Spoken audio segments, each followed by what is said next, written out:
"You're dead when we get home." The words didn't whisper. They didn't suggest. They detonated across the Zenith's dining room, shattering the carefully curated atmosphere of clinking crystal and hushed business deals, making Madison Young's heart stop mid-beat as she sat frozen across from the man who promised he'd changed. The water glass had simply tipped. That was all. Madison's trembling hand reaching for her napkin, the condensation making her fingers slip. The glass tilting just enough to send a stream of water across the white tablecloth toward Gabriel Perry's designer suit. Such an innocent accident. Such an unforgivable crime in Gabriel's world. The fury that twisted Gabriel's clean-cut features wasn't new. Madison had seen it before. In their bedroom when she'd mentioned taking night classes. In the hallway when her sister had texted to check in. In the kitchen when she'd seasoned dinner wrong, but never in public. Never so loud and unrestrained. Never so absolutely terrifying. The couple at the window table glanced over, then immediately away, their faces painted with that practiced blend of shock and calculated indifference that screamed, "Not our business." The waiter pivoting toward the kitchen suddenly discovered urgent tasks elsewhere. The hostess became deeply absorbed in her reservation screen. Nobody was going to intervene. Nobody ever did. 2 years of this. 2 years of monitoring every gesture, questioning every choice, rehearsing every sentence before speaking.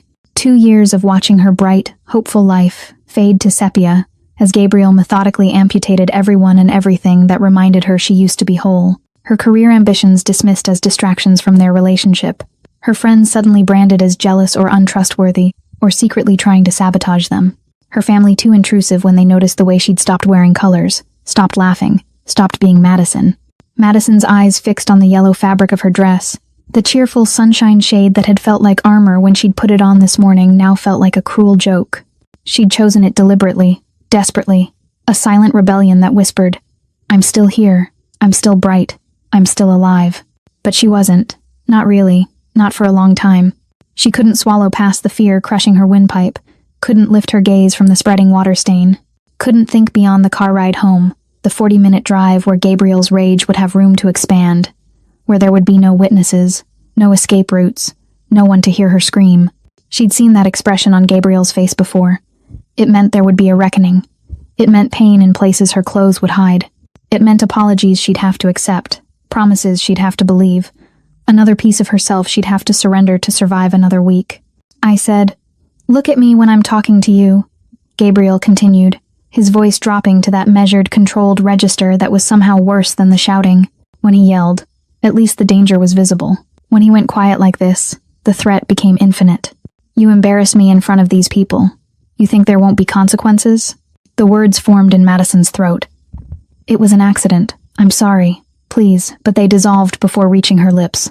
Apologizing would only feed it. Silence might make it worse. There was no right answer. There never was. But someone was watching. Madison felt it before she saw it. A weight in the air, a shift in the room's energy. Her peripheral vision caught movement. A figure rising from a corner booth she hadn't noticed before. Not rushing, not dramatic, just standing. The man was all sharp angles and deliberate stillness. Dark hair slicked back, a suit that cost more than Madison's monthly rent, and crawling up from his collar, impossible to miss even in the dim lighting intricate tattoos that marked his neck like a battle map. His eyes weren't on Gabriel, they were on Madison, dark, unblinking, assessing, and for the first time in 2 years, Madison felt something other than fear. She felt seen. Welcome to the channel. Before we find out if Madison survives the night, I want you to look at the man screaming in the thumbnail. On a scale of 1 to 10, how much does his expression terrify you? Rate it in the comments right now. Madison pressed her napkin against her cheeks, trying to blot away the tears before Gabriel noticed them, and found another reason to escalate. The fabric came away damp, mascara-stained, a small flag of surrender she quickly hid in her lap. Her chest hitched with the effort of keeping the sobs silent, swallowing them down where they burned like acid in her throat. "Are you crying now? Really?" Gabriel's voice cut through her attempt at composure.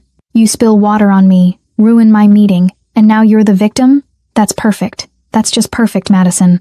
His hands gestured wildly as he spoke, and Madison flinched despite the table between them. The couple at the window had already paid their check. The businessman at the bar was suddenly fascinated by his phone. The entire restaurant had become a stage where everyone pretended not to notice the performance unfolding in their midst. "I bring you to the nicest restaurant in the city. I'm trying to close a deal that could make my career, and you can't even sit still without causing a scene. Do you know how pathetic that makes me look?" Do you even care? Madison wanted to tell him that his clients had left 10 minutes ago, that they'd made excuses about early morning meetings and slipped away the moment Gabriel's voice had started rising. She wanted to tell him that nobody was looking at her with judgment, they were looking at him with disgust. But speaking would only make everything worse. It always did. So she nodded. She murmured something that might have been an apology. She let Gabriel's words wash over her like a toxic tide, each accusation eroding another piece of the person she used to be. 3 tables away, Sunji had been watching since the moment the water glass fell. He'd seen the woman's hand shake, had observed the way she'd reached for the glass not with carelessness but with the careful precision of someone who knew mistakes had consequences, had noticed how her fingers trembled even before the glass tipped, how her whole body seemed to exist in a state of perpetual tension, wound so tight she might shatter at a touch. Sunji understood tension. He'd built an empire on understanding it, when to apply it, when to release it, when to recognize it in others and know exactly what it meant. The man doing the shouting was easy to read, loud, insecure, the type who needed an audience for his dominance because without witnesses, he couldn't convince himself the dominance was real. Sunji had dealt with 1,000 men like this.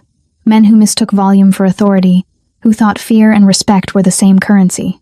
They never lasted long in his world. The loud ones always broke first. But the woman interested him more. She wore yellow, bright, defiant yellow, but held herself like she was trying to disappear. The contradiction fascinated him. It spoke of someone fighting to remember who they were while simultaneously trying to survive by erasing themselves.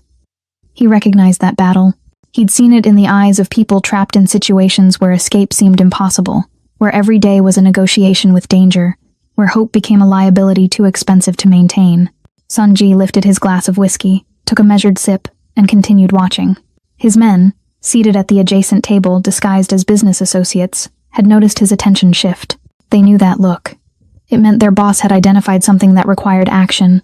They waited, still and ready, because Sunji never moved without calculation. The tattoos on Sunji's neck were a history written in ink. Each line, each symbol, each carefully placed mark represented a story most people couldn't read and wouldn't want to if they could. The chrysanthemum blooming beneath his jawline, the scattered stars trailing down toward his collarbone, the angular script in a language few in this city could decipher. They marked him as someone who existed in a world parallel to this one, where power operated by different rules and respect was earned in currencies these restaurant patrons would never understand. Where the shouting man was all chaos and flailing energy, Sunji was stillness embodied. He didn't need to move to command space. Didn't need to raise his voice to be heard. His presence alone altered the atmosphere of any room he entered, a gravitational force that bent everything toward him, whether people realized it or not. He watched as the woman Madison, he'd heard the man call her, tried to make herself smaller. Watched as she folded her shoulders inward, as she ducked her head, as she employed every survival mechanism available to someone who'd learned that visibility meant vulnerability. He watched the man continue his performance, gaining confidence from her silence, feeding off her fear like it was oxygen. And Sunji made a decision. It wasn't impulsive. Sunji didn't do impulsive. It was calculated in the span of 3 seconds, weighing variables and outcomes with the cold efficiency of someone who'd spent 30 years making choices where hesitation meant death. He saw the trajectory of this night, the car ride home, the closed door, the absence of witnesses, the inevitability of escalation. He saw it because he'd seen it before, because violence had patterns and this pattern was unmistakable. He set down his whiskey glass with deliberate precision, the soft click of crystal on marble somehow audible despite the ambient noise. His men tensed, ready. The woman's eyes flickered in his direction for just a moment, drawn by some instinct she probably couldn't name. And their gazes locked across the dim restaurant. Sunji didn't smile, didn't nod, didn't offer any of the social niceties that might have softened the moment. He simply held her gaze and let her see what he was. Not a savior, not a hero, but someone who recognized what was happening and had the power to stop it. Then he stood, and the room's energy shifted entirely. Gabriel's hand clamped around Madison's wrist like a vice, yanking her up from her chair with enough force that her knee slammed against the table edge. The wine glasses rattled. Her napkin fell to the floor. The sudden violence of it sent a shock of pain racing up her arm, but she'd learned long ago that crying out only made things worse. "We're leaving. Now." Gabriel's voice was low, venomous, meant only for her ears as he hauled her toward the exit. His fingers dug into her flesh, finding the exact spot where bruises from last week hadn't quite faded, pressing into tender skin with the precision of someone who knew exactly where it would hurt most. "You want to embarrass me? Fine. We'll finish this conversation at home where you can't run to an audience for sympathy." Madison stumbled in her heels, struggling to keep pace, as Gabriel dragged her past tables of people who suddenly found their desserts fascinating. Her free hand clutched at her purse. Her only thought, the desperate calculation of whether she could reach her phone, whether anyone would answer if she called, whether there was any point in trying. The exit was 20 feet away. 15, 10, and then there was someone standing in front of them. Gabriel pulled up short, nearly jerking Madison off her feet. "Excuse me," he spat, trying to sidestep around the obstacle. But the man moved with him. A subtle shift that maintained the blockage without seeming aggressive. Just present, just immovable. "Get out of my way." Gabriel's voice climbed back toward that dangerous volume, the veneer of control cracking. "This is a private matter. Move." Sunji didn't move. He stood with his hands loose at his sides, his expression neutral. His eyes fixed not on Gabriel, but on the white-knuckled grip around Madison's wrist. The tattoos on his neck seemed to writhe in the dim lighting, shadows playing across the inked lines like something alive. "Let her go," Sunji said. His voice was quiet, conversational, the kind of tone someone might use to comment on the weather. Gabriel's face flushed crimson. "Who the hell do you think you are? Do you know who I am? I'm a senior director at Meridian Capital. I have lawyers who would bury you for even looking at me wrong. Now get out of my way before I have security throw you out." The threat hung in the air like smoke.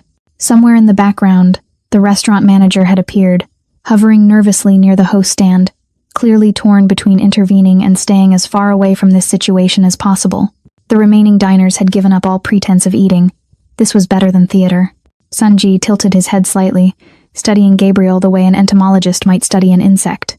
"I know you are a loud man in a quiet room," he said, his voice still barely above a whisper. "I know you think volume makes you powerful. I know you grip her wrist because you cannot grip your own fear. What the fuck did you just—" Gabriel started, but Sunji continued as if he hadn't spoken. "I know that when we walk outside, there are cameras. I know your name is Gabriel Perry. I know you live at 2847 Ashland Avenue, Unit 12B. I know your mother's name is Patricia, and she lives in Scottsdale and she calls you every Sunday at 10 a.m. Sunji paused, letting each detail land like a stone in still water. "I know many things, Gabriel Perry. And I know that if you do not release her wrist in the next 3 seconds, you will learn things about yourself you did not know were possible to learn." There was no heat in the words, no anger, just cold, factual certainty delivered in that same quiet voice. But something in Sunji's eyes had changed, something Madison could see even from where she stood, frozen and forgotten in Gabriel's slackening grip. It was the look of someone who'd made promises like this before and kept them. Gabriel's hand spasmed open. Madison's wrist came free, angry red marks already blooming where his fingers had been. She stumbled backward, cradling her arm against her chest, her breath coming in short, sharp gasps. "You're threatening me?" Gabriel's voice cracked on the last word, bravado and fury fighting for dominance over the fear that was clearly creeping into his bones. "You're threatening me in front of all these witnesses? I'll have you arrested. I'll sue you for everything you—" "You will do nothing," Sunji interrupted. And this time there was something in his voice that made the room temperature drop. "You will walk out of this restaurant alone. You will go home alone. You will never contact Madison Young again. You will forget her name, her face, her existence." "Like hell I will. She's my girlfriend. She lives in my apartment. She is not your anything." Sunji took 1 step forward, just one, but it was enough to make Gabriel take 2 steps back. "She is a person you have hurt for the last time. Do you understand me, Gabriel Perry? The last time." Gabriel's mouth opened and closed like a fish drowning in air. His face cycled through rage, indignation, confusion, and finally, something that looked like genuine fear.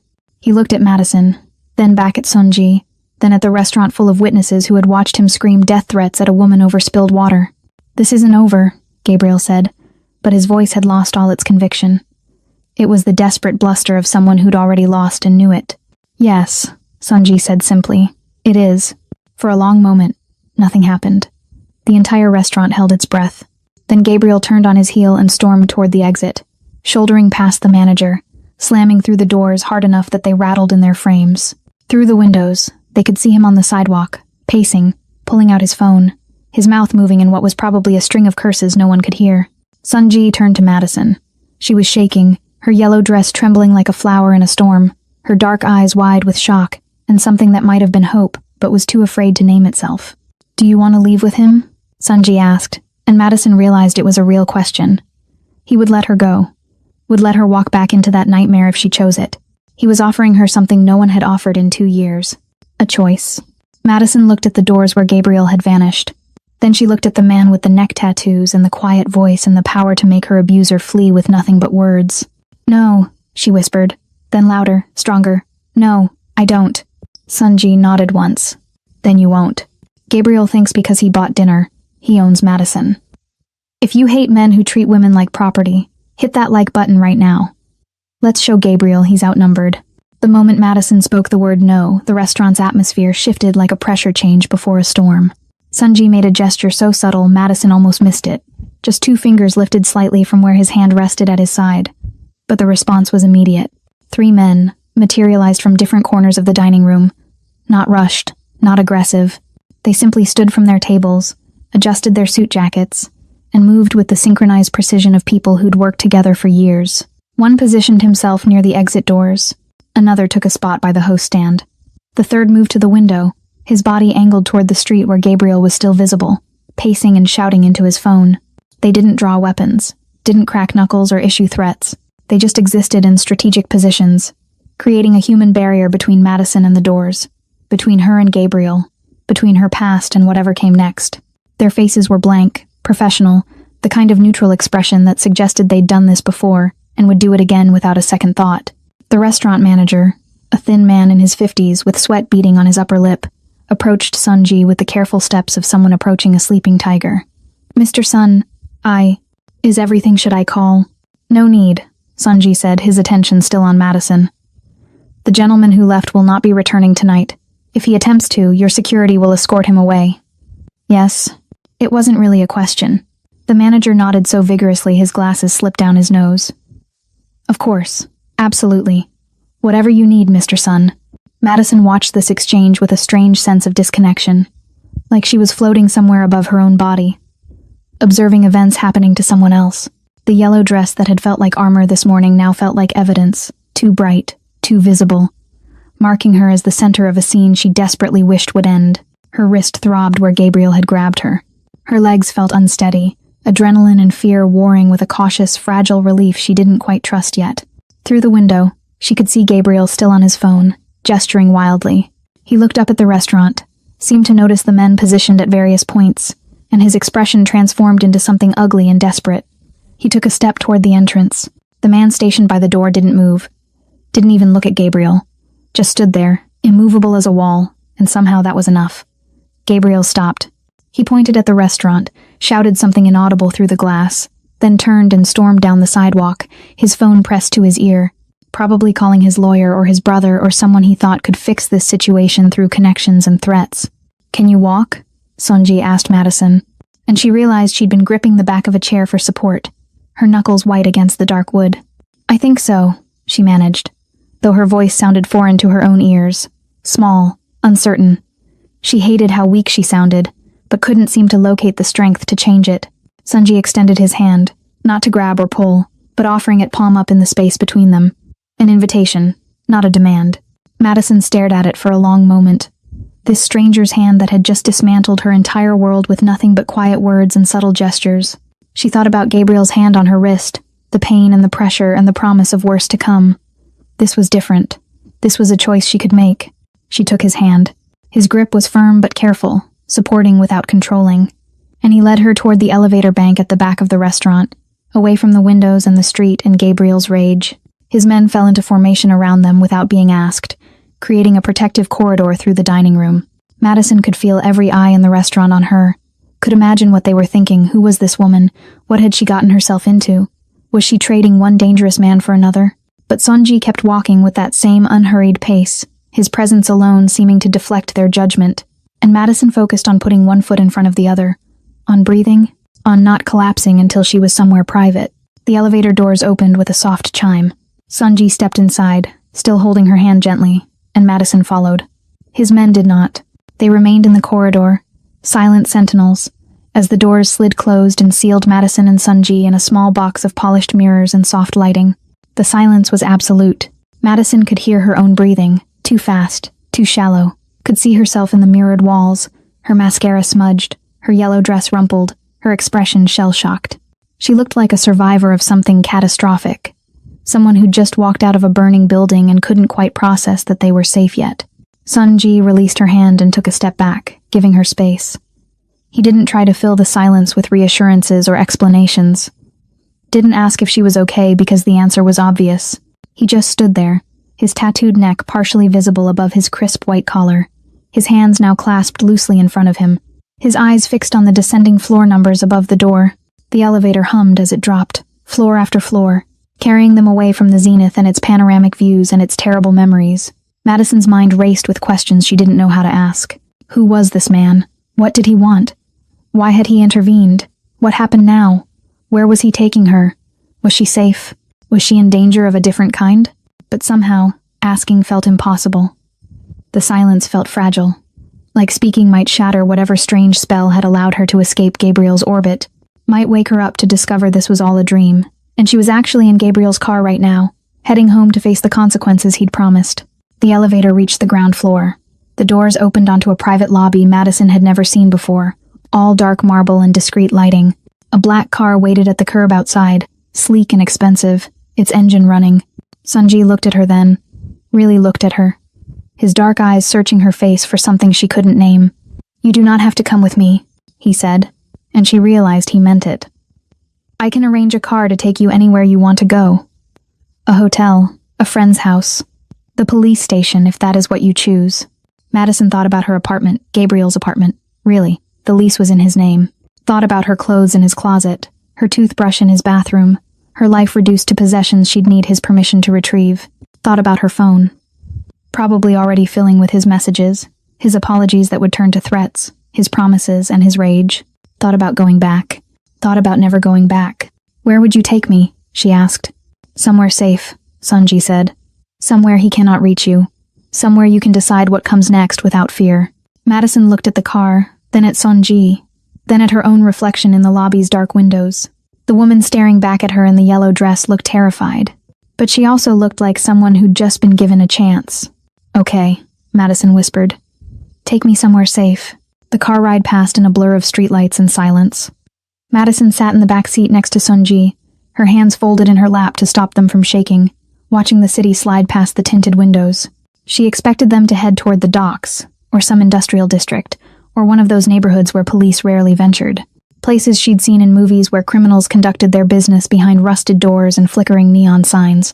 Instead, they drove toward the financial district, pulling into the underground garage of a gleaming tower that pierced the skyline like a glass and steel needle.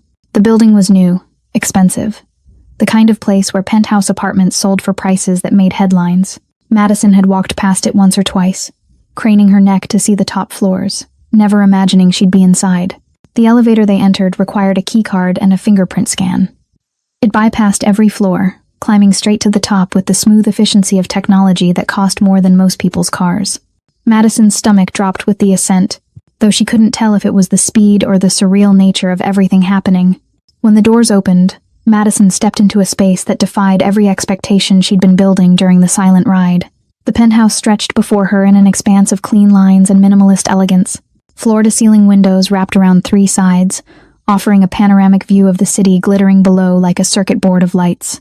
The furniture was sparse, but clearly expensive, low-slung leather sofas, a dining table of black wood that looked like a single carved piece, abstract art on the walls that Madison suspected were originals.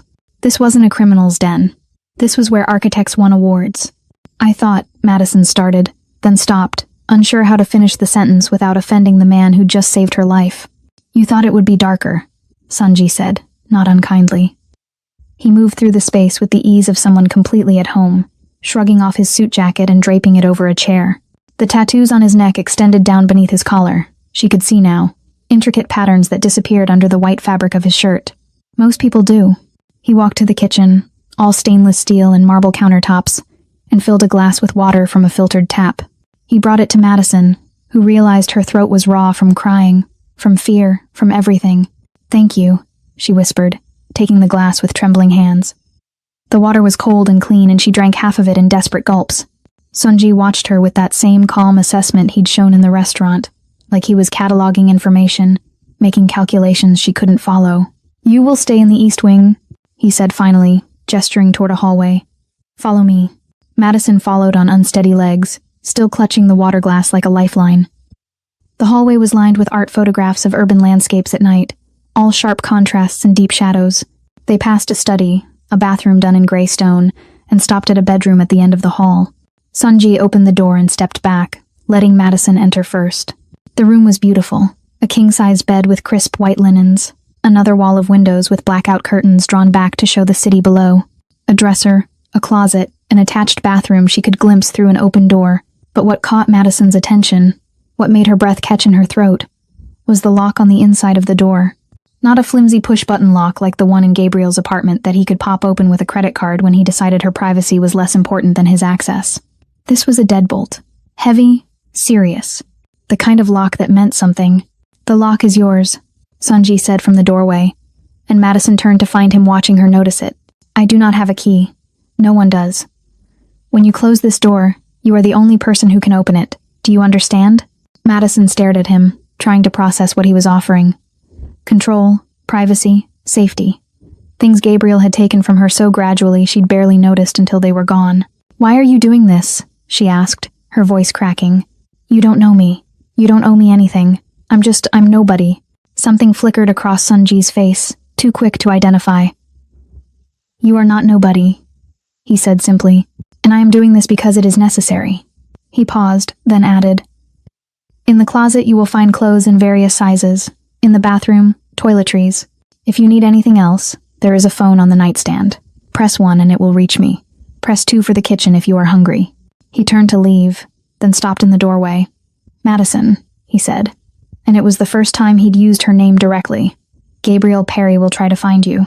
He will call, text, email. He will use your friends, your family, anyone he can manipulate to reach you. He will make promises. He will make threats. He will apologize and rage and beg." Madison's throat tightened. She knew.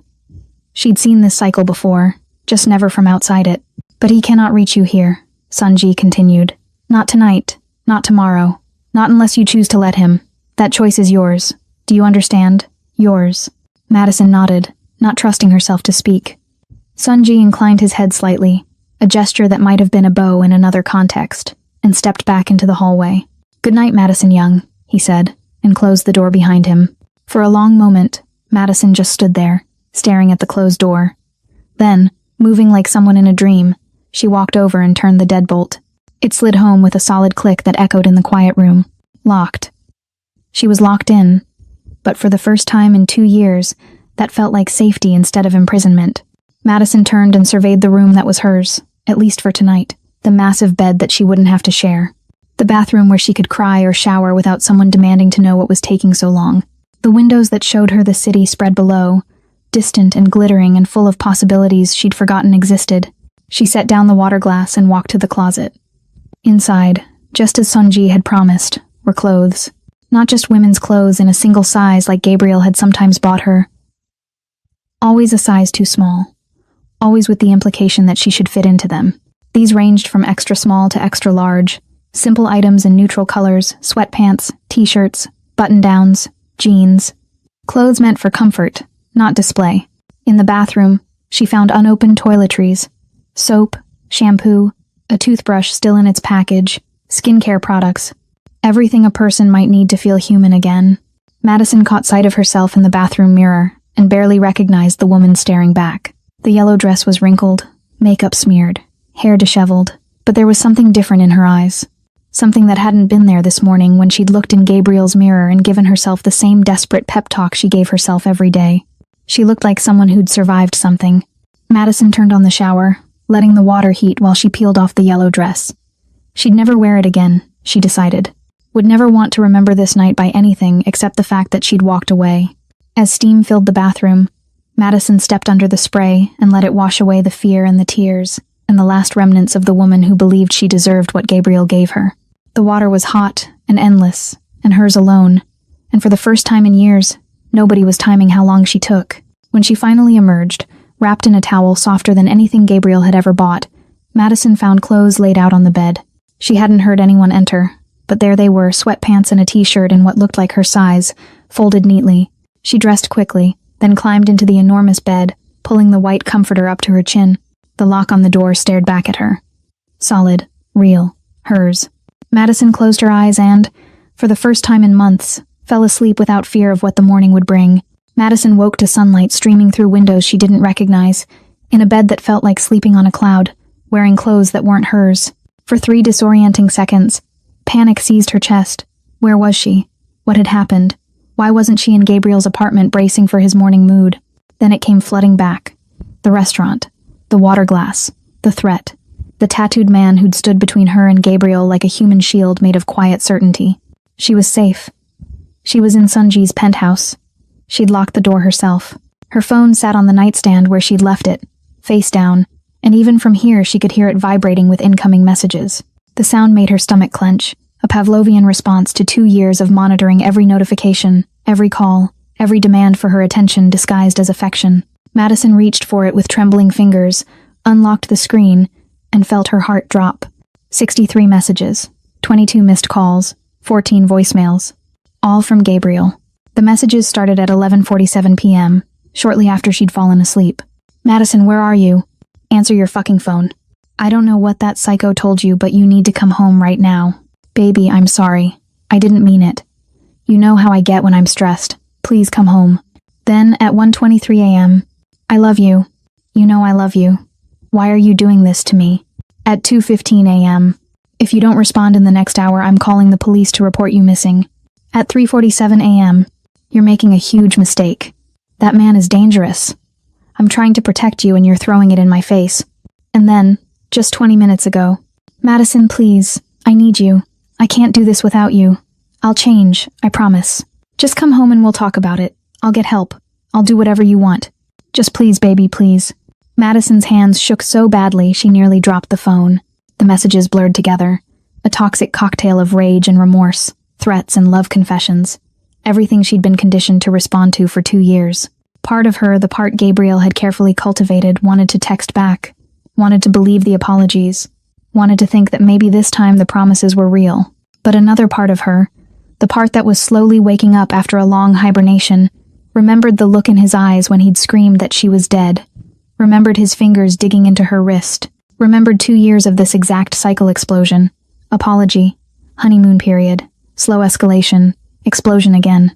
A soft knock on the door made her jump, nearly dropping the phone. Madison. Sunji's voice came through the wood, measured and calm. I have breakfast. May I come in? Madison looked down at herself, borrowed sweatpants, borrowed shirt, hair, probably a disaster. But she unlocked the deadbolt and opened the door. Sunji stood in the hallway holding a tray with coffee, toast, eggs, and fresh fruit arranged with surprising care. He'd changed from last night's suit into dark pants and a fitted black shirt, his tattoos more visible now in the morning light.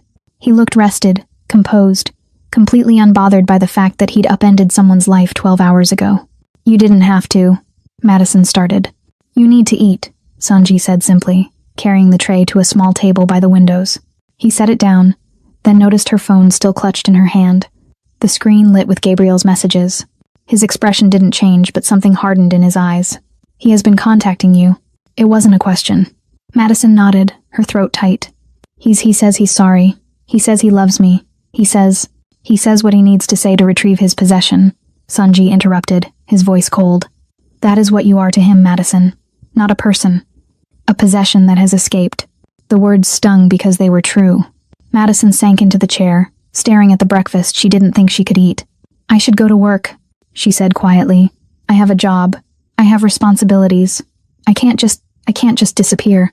Where do you work? Hartley and Associates. I'm an event coordinator. I have a meeting at 9, and if I don't show up, they'll...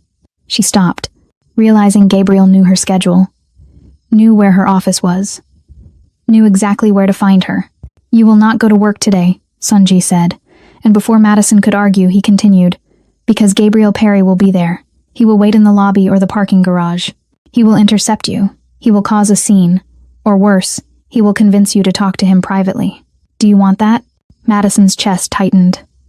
No. She didn't want that. The thought of seeing Gabriel in person, of facing his rage or his tears or his manipulation, made her feel physically ill. But I can't just, what am I supposed to do? Hide here forever? He won't stop. He'll call my boss, my friends, my parents. He will have other problems today. Sunji said, settling into the chair across from her. He poured coffee from a French press into a cup and slid it toward her. "Drink. And listen." Madison wrapped her hands around the warm cup, grateful for something to hold on to. Sanji's dark eyes fixed on her with that same calm intensity that had stopped Gabriel in his tracks last night. "Gabriel Perry works for Meridian Capital," Sanji said. "Senior Director of Client Relations. He oversees 17 accounts worth approximately $43 million combined. This morning, at 7 a.m., his security credentials were flagged for review. At 8 a.m., his largest client received an anonymous tip about inconsistencies in their portfolio management. At 8:30, his supervisor received documentation of expense reports that do not match company policy." Madison stared at him. "How do you—" "By 9 a.m., when you would be arriving at your office, Gabriel Perry will be in his own office being questioned by internal audit. By noon, he will be suspended pending investigation. He will not have time to wait for you in parking garages." The coffee cup trembled in Madison's hands. "You did all that in one night?" "I made 3 phone calls," Sanji said simply. "I did not fabricate anything. The inconsistencies are real. Gabriel Perry has been sloppy with company money because he believed his position made him untouchable. I simply ensured the right people noticed." Madison didn't know what to say, didn't know how to process the fact that this man had dismantled Gabriel's professional life with 3 phone calls while she'd slept in his guest room. "He'll know it was you," she whispered. "He'll know you're coming after him." "Yes," Sanji agreed. "He will. And that knowledge will terrify him far more than any direct confrontation. Let him spend today wondering what else I know, what else I can do. Let him understand that every threat he makes against you will cost him something he values." Madison's phone buzzed again. Another message from Gabriel. She looked down at the screen, at the words, "I love you, I need you, please," and felt something crack in her chest. "He doesn't love me," she said softly. "He never did he?" Sanji didn't answer immediately. When he spoke, his voice was gentler than she'd heard it yet. "Love does not threaten. Love does not harm. Love does not trap. Whatever Gabriel Perry feels for you, it is not love." Gabriel is now texting her that he loves her, just hours after threatening her life. Be honest in the comments. Would you have blocked him, or would you be tempted to believe the apology? Type block or forgive. Gabriel Perry's morning began falling apart the moment he tried to badge into the Meridian Capital building at 8:47 a.m. He'd spent the night alternating between rage texting Madison and drinking bourbon straight from the bottle, convinced that by morning she'd come crawling back with apologies. She always did. The pattern was established, reliable as gravity. The card reader beeped red. "Access denied." Gabriel frowned, swiped again. Same result. A third time, pressing the card harder against the reader as if force would override the system. Nothing. "Mr. Perry?" The security guard, Jerome, approached with the uncomfortable expression of someone delivering bad news. "I'm going to need you to step aside and speak with building security." "What? Jerome, it's me. My badge is just the magnetic strip probably got demagnetized. Just let me through and I'll get a replacement from HR." "I can't do that, sir. You've been flagged for credential review. I need you to come with me." 15 minutes later, Gabriel sat in a windowless security office, being told that his building access had been suspended pending an internal investigation. No, they couldn't tell him what investigation. No, he couldn't go to his office to collect his things. No, his supervisor hadn't been informed yet but would be shortly. "This is insane," Gabriel said, his voice climbing toward that dangerous register Madison would have recognized. "I'm a senior director. I have client meetings today. I have a presentation to the board next week. You can't just lock me out like some—" "We can, and we are, Mr. Perry," the security manager said, her tone suggesting she'd dealt with entitled executives before and was unimpressed. "You'll need to leave the building. Human resources will contact you." Gabriel stormed out, his mind racing. This was a mistake. Had to be. Some bureaucratic glitch or confused identity. He'd call his supervisor, clear this up, be back at his desk by lunch. He pulled out his phone and dialed Richard Thornton, his direct supervisor and the man who'd promoted him to senior director 18 months ago. The call went to voicemail. Gabriel tried again. Voicemail. A third time. And finally Thornton picked up. "Gabriel, I'm in a meeting." "Richard, there's been some kind of mix-up. Security just locked me out of the building. They're saying something about an investigation, but I have no idea what they're. We need to talk, but not over the phone. I'll call you later." "Richard, wait." The line went dead. Gabriel stood on the sidewalk outside Meridian Capital, his building, where his office and his career and his identity lived, and felt the first cold tendril of genuine fear wrap around his chest. 12 blocks away, in a penthouse office that overlooked the financial district like a god surveying his kingdom, Sunji sat at a minimalist desk reviewing documents on 3 monitors. His morning had been productive, methodical, satisfying in the way that precision work always was. The first call had been to a contact in building security, someone who owed Sunji a favor from 3 years ago when Sunji had made a problem disappear. The kind of problem that involved compromising photographs and a very married building manager. That favor had been called in at 6:30 a.m. with a simple request. Flag Gabriel Perry's credentials for review, effective immediately. The second call had been more complex. Sunji had spent 90 minutes the night before reviewing Gabriel Perry's professional history, and what he'd found was exactly what he'd expected. Men like Gabriel were sloppy because arrogance made them feel invincible. They cut corners, bent rules, assumed their charisma would smooth over any inconsistencies. Gabriel had been charging personal expenses to corporate accounts for 18 months. Nothing egregious enough to trigger automatic flags, dinners that could plausibly be client meetings, car services that might be business travel, hotel rooms that could be justified as work trips. But when aggregated and cross-referenced with actual client schedules and meeting notes, a pattern emerged. Gabriel Perry had been stealing, in small increments, for long enough that the total approached 6 figures. Sunji had compiled this information into a detailed report, complete with receipts, credit card statements, and calendar discrepancies. Then he'd sent it anonymously to Meridian Capital's internal audit department and copied the compliance officer. The third call had been the most delicate. Nathaniel Cross was Gabriel's largest client, a portfolio worth $23 million in managed assets. Cross was also someone Sunji had done business with, legitimate business, a real estate deal that had made Cross a considerable profit. They weren't friends, but Cross respected Sunji's judgment. Nathaniel, Sunji had said over his morning coffee, his voice carrying just the right note of concern. I hesitate to bring this to you, but I believe your interests may not be as protected as you think at Meridian. Sunji didn't make accusations. He didn't need to. He simply raised questions. Had Nathaniel noticed that his account's performance lagged behind comparable portfolios? Had he reviewed the fee structure recently? Had anyone explained why certain assets had been moved multiple times in the past quarter, each move generating transaction fees? I'm not suggesting malfeasance, Sunji had said smoothly. Simply that perhaps a detailed review of your account management might be prudent. By 9:15 a.m., Nathaniel Cross had called Meridian Capital demanding a full audit of his portfolio and threatening to pull his assets if he didn't like what he found. Now Sunji watched his monitors as emails flew through Meridian Capital's executive servers. He didn't hack systems himself, but he employed people who did, and watching Gabriel Perry's professional world collapse in real time was worth the expense. The audit department had already flagged 16 suspicious transactions. HR had scheduled an emergency meeting. Cross's threat to leave was being escalated to the managing partners. Gabriel Perry's phone was probably exploding with messages he couldn't answer because he was locked out of the building, unable to access his files, unable to defend himself, unable to do anything but watch his carefully constructed corporate identity crumble like sand. Sunji allowed himself a small smile. This was what he excelled at, identifying weak points and applying pressure with surgical precision. Gabriel had built his sense of self on his job title, his income, his status. Strip those away and what remained? A loud man in a room that was suddenly very, very quiet. One of Sunji's phones buzzed. A text from his contact in Meridian's HR department. Suspension effective immediately. Pending investigation. He's losing his mind. Sunji typed back. Keep me informed. Another monitor showed social media, where Gabriel had just posted a rambling status about wrongful termination and corporate conspiracies. Sunji made a note to have that documented. Men like Gabriel always incriminated themselves when they panicked. They couldn't help it. The door to his office opened and one of his men entered, the same one who'd positioned himself by the restaurant door last night. Boss. Perry tried to go back to his apartment. He's locked out. Landlord says his rent check bounced. Sunji raised an eyebrow. I didn't touch his bank accounts. No, sir.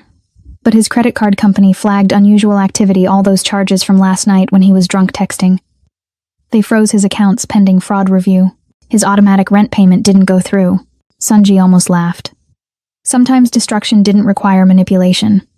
Sometimes men like Gabriel destroyed themselves and you just had to clear the path. Make sure the landlord knows about the investigation at Meridian, Sunji said. Professional courtesy. He deserves to know his tenant might have legal problems. The man nodded and left. Sunji returned to his monitors, to the cascade of consequences spreading through Gabriel Perry's life like cracks through ice. By this afternoon, Gabriel would be unemployed or suspended. By tomorrow, possibly evicted. By next week, his professional reputation would be toxic. And through it all, Gabriel would know exactly who was responsible. Would understand that the man with the tattooed neck and the quiet voice had meant every word he'd said in that restaurant. Would learn that threats had consequences. Would realize that Madison Young was no longer within his reach, and trying to reach her would only make things worse. Sunji's phone lit up with a message from Madison. "Thank you. I don't know what else to say except thank you." He typed back simply, "You are safe. That is enough." Then he returned to his work, to the careful demolition of a man who'd thought volume made him powerful. By the time Sunji was finished, Gabriel Perry would understand the difference between noise and force, between intimidation and actual power, between hurting someone weaker and facing someone who hit back. The lesson would be thorough. Sunji always was. The first week, Madison mostly slept. Her body seemed to understand before her mind did that she was safe, and it demanded payment for 2 years of hypervigilance. She'd wake at noon, disoriented, panicking that she'd missed some obligation or broken some unspoken rule, before remembering where she was. Sunji never commented on her schedule. He simply ensured there was food when she emerged. A quiet presence that asked nothing of her except that she heal. The second week, she started exploring the penthouse. Sunji was gone most days, conducting whatever business a man like him conducted, and Madison found herself alone in a space that felt more like a museum than a home. She discovered a library with floor-to-ceiling shelves, books in multiple languages ranging from philosophy to architecture to poetry. She found a kitchen stocked with ingredients she didn't recognize and wouldn't know how to use. She spent hours at the windows, watching the city move below her like a living organism, feeling separate from it in a way that was liberating rather than lonely. By the third week, Madison realized she hadn't worn yellow since that night, hadn't worn any of the bright colors Gabriel had insisted, made her look approachable, feminine, soft. The clothes in the guest room closet ran toward neutrals, blacks, grays, deep blues, and she found herself drawn to them, to the way they felt like armor rather than advertisement. She wore dark jeans and a charcoal sweater, and when she caught her reflection in the bathroom mirror, she looked like someone different, someone harder, someone who might survive. Sunji noticed. He noticed everything. She was learning. "The color suits you," he said one evening, when they shared dinner in the penthouse's dining room, a habit that had developed organically after Madison had stopped hiding in her room. "Gabriel always said I looked washed out in dark colors," Madison replied, then immediately regretted bringing him up. They rarely spoke about Gabriel, though his ghost haunted the edges of every conversation. Gabriel said many things that were not true. Sunji said simply, and that was the end of it. The fourth week, Madison asked if she could paint. She'd been an artist once, before Gabriel, had spent weekends covered in acrylics and turpentine, losing herself in color and canvas in the pure joy of creation. Gabriel had called it a hobby, had told her real adults didn't waste time on childish pursuits, had gradually boxed up her supplies and relegated them to a closet until she'd stopped asking to retrieve them. Sunji converted one of his spare rooms into a studio within 24 hours. North-facing windows for consistent light, professional easels, paints in every color, brushes of every size, canvas stretched and ready. Madison had stood in the doorway and cried, overwhelmed by the casual generosity of someone giving her back a piece of herself she'd thought was gone forever. She painted through the 5th and 6th weeks, rediscovering the rhythm of brush against canvas, the meditation of mixing colors, the satisfaction of bringing something into existence that hadn't been there before. Her first pieces were angry, all sharp edges and violent reds, slashes of black that looked like wounds. Sunji walked through the studio once, studied them silently, and said only, "Good, let it out." By the 7th week, the paintings began to soften. Not gentle, but less raw. She painted the city from the penthouse windows, painted abstract interpretations of freedom that looked like birds or flames or something between the two, painted a portrait of hands releasing something precious, letting it fly away. Sunji commissioned 3 pieces for his office, paid her the market rate for an emerging artist, refused to negotiate when she protested. "Your work has value," he said. "Act like it." In the 8th week, Madison started helping with Sunji's legitimate businesses. He owned several. She learned real estate holdings, a security consulting firm, investments in tech startups. She had experience in event planning, and he had a charity gala coming up for a foundation that provided resources to domestic violence survivors. The irony wasn't lost on either of them. They worked side by side in his office, Madison coordinating vendors and venues, while Sunji handled the financial logistics with the same precision he brought to everything. She learned that he was patient when explaining things, never condescending when she asked questions, comfortable with silence when words weren't necessary. They developed a rhythm. She'd bring him coffee without asking. He'd order dinner from restaurants she mentioned liking. They'd work late into the evening with nothing but the sound of keyboards in the city humming below. Their conversations deepened. Madison told him about her childhood, about parents who'd loved her but hadn't known how to help when Gabriel isolated her from them, about dreams she'd abandoned because Gabriel had mocked them, about the slow erosion of self that happened so gradually she hadn't noticed until she'd almost disappeared completely. Sunji rarely spoke about his past, but pieces emerged in fragments. A childhood in Seoul before his family immigrated. A father who'd taught him that power without control was just chaos. Years building an organization from nothing, learning that respect meant more than fear, that the quietest voice in the room was often the most dangerous. He told her about the tattoos on his neck, each one earned, each one representing a promise kept or a debt settled, a history written on skin because some things shouldn't be forgotten. "Do you regret it?" Madison asked one night, wine making her brave enough to ask the question that had been circling her mind for weeks. "The life you chose, the things you've done." Sunji considered this, swirling whiskey in his glass as he looked out at the city lights. "I regret nothing I have done to protect people who could not protect themselves," he said finally. "I regret some things I have done for profit or pride, but the line between the two is clearer than people think. And which category do I fall into?" He looked at her then, really looked at her, his dark eyes holding hers with an intensity that made her breath catch. "You are not a category, Madison. You are a person who deserved better than what she received. Helping you required no calculation. It required only seeing and acting. Anyone who claims they would not have done the same is either a liar or a coward." By the 9th week, Madison realized she hadn't checked Gabriel's social media in days. Hadn't wondered what he was doing or if he was okay or if he was sorry. The obsessive need to monitor him, to predict his moods and preempt his anger, had faded like a scar losing its color. She knew from Sunji's periodic updates that Gabriel had been fired from Meridian, that he'd moved to a cheaper apartment, that his attempts to contact her had dwindled from dozens of messages daily to occasional drunk texts she never opened. He was becoming irrelevant, a chapter that was closed. In the 10th week, Madison wore red for the first time since leaving the Zenith. Not yellow, that color still carried too much baggage, but red, bold and unapologetic, the color of someone who wasn't hiding anymore. Sunji said nothing when she walked into the kitchen that morning, but something shifted in his expression. Something that might have been pride or approval, or maybe just recognition that the woman standing before him bore little resemblance to the terrified girl in the yellow dress. "The gala is in 2 weeks, she said, pouring coffee like it was any other morning. "Everything's confirmed. Venue, catering, entertainment, security. We're expecting about 300 guests." "You have done excellent work," Sunji said. Madison smiled a real smile, not the practiced one she'd worn for Gabriel.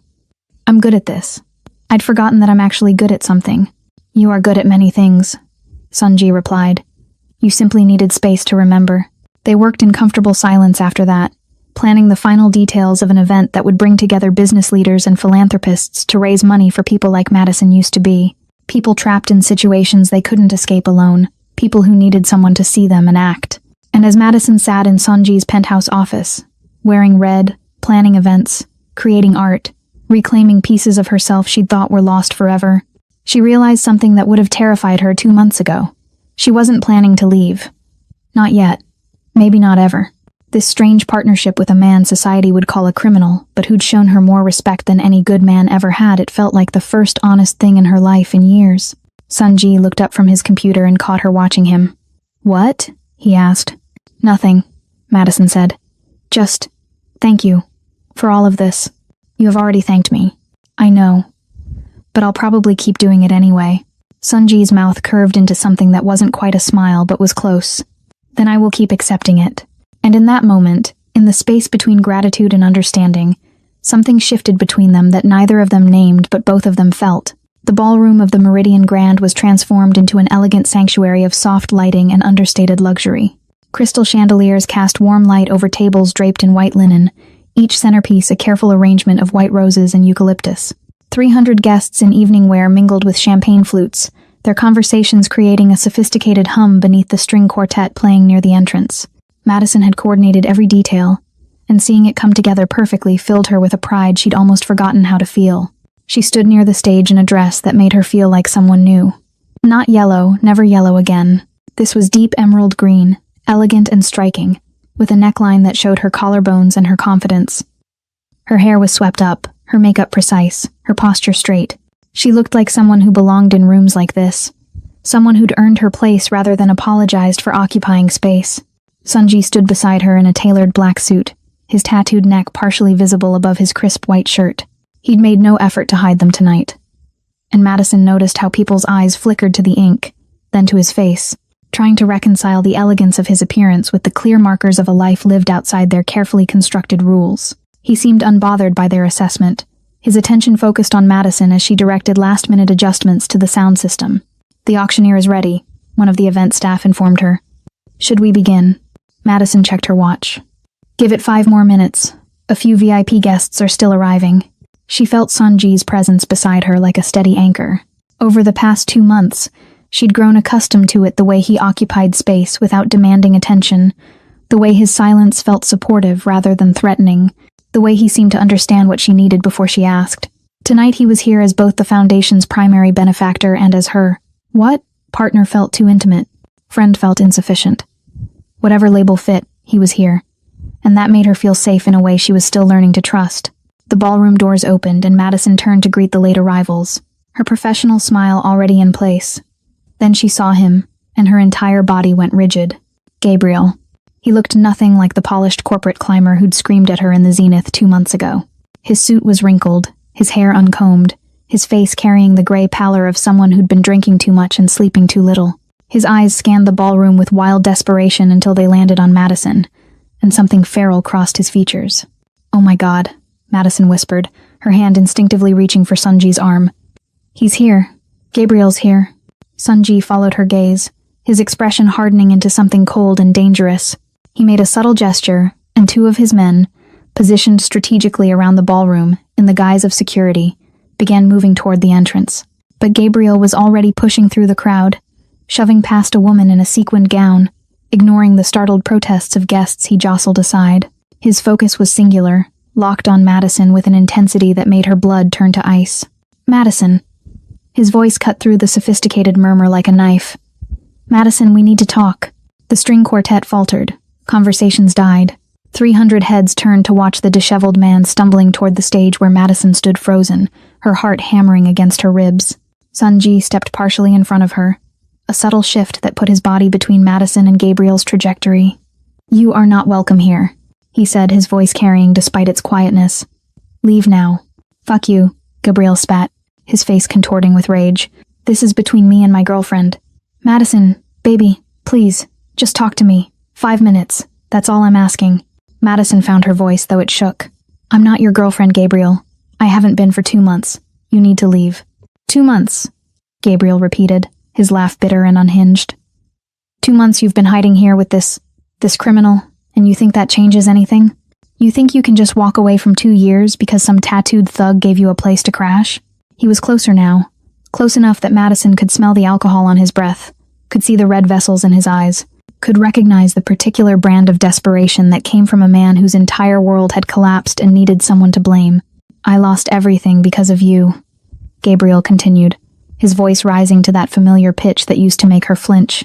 "My job, my apartment, my reputation, all because you couldn't handle a little argument, all because you ran to him and let him destroy my life." "You destroyed your own life," Sunji said, his tone factual rather than accusatory. Madison simply stopped being part of it. Gabriel's face went purple. "I wasn't talking to you. You fucking..." He lunged forward, trying to push past Sunji to reach Madison, and several things happened simultaneously. Sunji caught Gabriel's wrist with casual efficiency, stopping his momentum without apparent effort. The 2 security personnel reached them, flanking Gabriel on either side, and Madison, instead of shrinking back, stepped forward to stand beside Sunji. "Don't touch him," she said, her voice stronger now. "Gabriel, look at me." Gabriel's wild eyes fixed on her, and she saw everything she'd once mistaken for love revealed as its true form: possession, control, the desperate grasping of someone who defined himself by what he could dominate. "You don't get to do this," Madison said. "You don't get to show up at my event, at a charity gala for domestic violence survivors, and scream at me like you own me. You don't own me. You never did."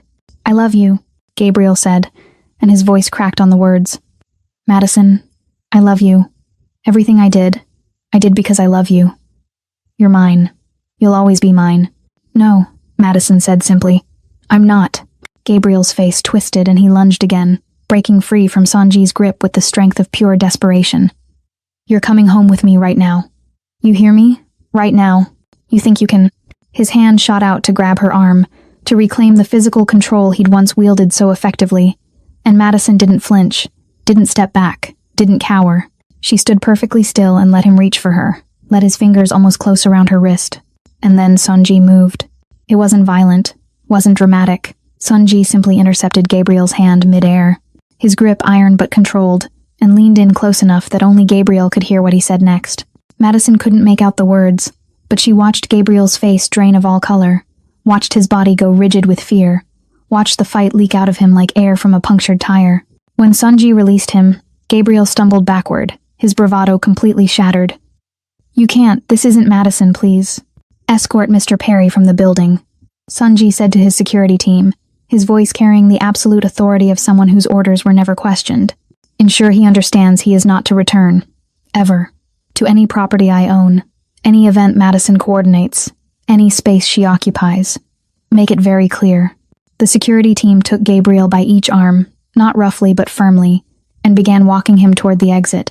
Gabriel twisted back, trying to catch Madison's eyes one last time. This isn't over. Madison, you can't do this to me. I'll. The ballroom doors closed behind him, cutting off whatever threat he'd been about to make. For a long moment, the 300 guests stood in stunned silence, processing the scene they'd just witnessed. Then someone began to clap, slowly at first, then joined by others, until the entire ballroom was applauding not for the drama, but for Madison, standing tall in her emerald dress, having just publicly rejected the man who'd tried to claim her as property. Madison's legs felt unsteady, adrenaline making her hands shake, but she didn't collapse. She turned to the microphone on the stage, her voice only slightly trembling as she said, "Thank you all for your patience. Let's continue with tonight's program. We have an auction that will change lives, and I'd hate for one man's issues to derail it." Laughter rippled through the crowd, warm and supportive, and Madison felt something fundamental shift inside her. She'd faced Gabriel, stood her ground, said no in front of hundreds of witnesses, and she was still standing. Sanji's hand touched her lower back, brief and reassuring, before he stepped away to let her take the stage. As Madison introduced the auctioneer and the gala resumed its elegant rhythm, she caught sight of her reflection in one of the ballroom's mirrors. The woman looking back at her was strong, unbroken, free. The gala ended at midnight with over $500,000 raised for the foundation. Madison stood near the emptying ballroom, accepting congratulations from departing guests who praised both the event's execution and her composure during what they delicately referred to as that unfortunate interruption. She smiled and thanked them, her professional mask firmly in place, but exhaustion was beginning to seep into her bones. The adrenaline that had carried her through Gabriel's intrusion was fading, leaving behind a hollow, shaky feeling. Sanji materialized at her elbow as the last guests filtered out. "The car is ready," he said quietly. "You should rest." Madison nodded, gathering her clutch and the folder of final receipts she'd need to review tomorrow. They walked through the service corridor toward the private exit, Sanji's security team maintaining a discreet perimeter. The hallway was dimly lit, utilitarian compared to the ballroom's elegance, and their footsteps echoed against the concrete floor. They were almost to the exit when a door slammed open behind them and Gabriel's voice rang out, slurred and desperate. "Madison, wait, you have to listen to me." Madison spun around to find Gabriel stumbling toward them, having apparently evaded or overwhelmed whoever was supposed to ensure he left the premises. His suit jacket was gone, his shirt untucked, his eyes wild with the particular recklessness of someone who'd lost everything and had nothing left to lose. "I told you this wasn't over," Gabriel said, his words tumbling over each other. "You think you can humiliate me like that? In front of all those people? Make me look like some kind of monster?" Sanji's men moved to intercept, but Madison held up her hand, stopping them. Something had shifted in her during the past 2 months. Something fundamental and irreversible, and she realized she needed to do this herself. Needed to be the one to end it. Not as a victim being protected, but as a person reclaiming her own voice. "Let him speak," Madison said, her voice steady despite the fear curling in her stomach. She stepped forward, deliberately positioning herself in front of Sanji rather than behind him. "Gabriel, what do you want?" Gabriel blinked, surprised by her directness. I want you to stop this insanity. To come home. To remember that we love each other. That we built something together. 2 years. Madison, 2 years doesn't just disappear because you had some kind of breakdown. I didn't have a breakdown, Madison said calmly. I had a breakthrough. There's a difference. You're brainwashed, Gabriel insisted, his voice climbing toward hysteria. He's got you living in his penthouse, working for him, probably fucking him. Stop, Madison interrupted, her voice cutting through his rant like a blade. You don't get to do that anymore. You don't get to tell me what I'm thinking or feeling or doing. You don't get to define my reality. I'm trying to save you, Gabriel shouted. From him, from this life. You think a man like that gives a shit about you? You think you're special to him? You're just another broken thing he picked up. And when he's done with you, I was broken when I was with you, Madison said. And the simple truth of it seemed to hit Gabriel like a physical blow. Every day with you, I became less of myself, smaller, quieter, more afraid. You didn't love me, Gabriel. You loved having control over someone who couldn't fight back. Gabriel's face contorted with rage. That's bullshit. I gave you everything. A home, stability, security. You gave me nothing I didn't pay for in fear, Madison said. And you took everything that made me who I was. My art, my friends, my family, my confidence, my peace. You took it all and convinced me I should be grateful. You're twisting everything. Gabriel was shaking now, his hands clenching and unclenching at his sides. Madison, baby, please. I made mistakes, okay? I'll admit that. But we can fix this. We can go to counseling. I can change. I can be better. Just give me another chance. One more chance. Madison looked at him, really looked at him, and saw him clearly for perhaps the first time. Not the charming man who'd swept her off her feet 3 years ago with expensive dates and constant attention. Not the monster who'd screamed death threats over spilled water. Just a deeply insecure man who'd built his identity on controlling someone weaker and couldn't function without that dynamic. Do you remember what you said to me at the Zenith? Madison asked quietly. You said I'd be dead when we got home. I didn't mean it literally. You know I didn't mean... I know exactly what you meant, Madison interrupted. You meant to terrify me. To remind me that when we were alone, behind closed doors, you had all the power, and I had none. You meant to ensure I spent the entire car ride home afraid, wondering what you'd do, how bad it would be. That's what you meant. Gabriel opened his mouth to protest, but Madison continued, her voice gaining strength with each word. But here's what you need to understand, Gabriel. I'm not dead. I'm standing here, stronger than I've been in years, looking at you without fear for the first time since I don't know when. I'm alive. I'm free. I'm choosing my own path. She took a breath, and when she spoke again, her voice was soft but absolutely certain. But you are dead to me. Not as a threat, not as a promise, as a simple fact. You no longer exist in my world. You have no power over my thoughts, my choices, my future. You're just gone. The words hung in the air between them, final and irrevocable. Gabriel's face cycled through disbelief, rage, and finally a desperate, grasping panic. You don't get to know. No. He lunged forward, his hand rising in a familiar motion that Madison's body recognized before her mind. Did the backhand he'd used in their apartment when words stopped working, when he needed to reassert physical dominance. But this time, Madison didn't flinch, didn't cower. She simply stood still and watched as Sunji's hand intercepted Gabriel's wrist mid-swing, stopping the blow with effortless precision. Sunji pulled Gabriel close enough that their faces were inches apart, and when he spoke, his voice was barely above a whisper but carried the weight of absolute certainty. If you ever attempt to contact her again, to find her, to speak her name, I will ensure you understand the full measure of your mistake. This is not a threat. This is a promise. Do you understand me?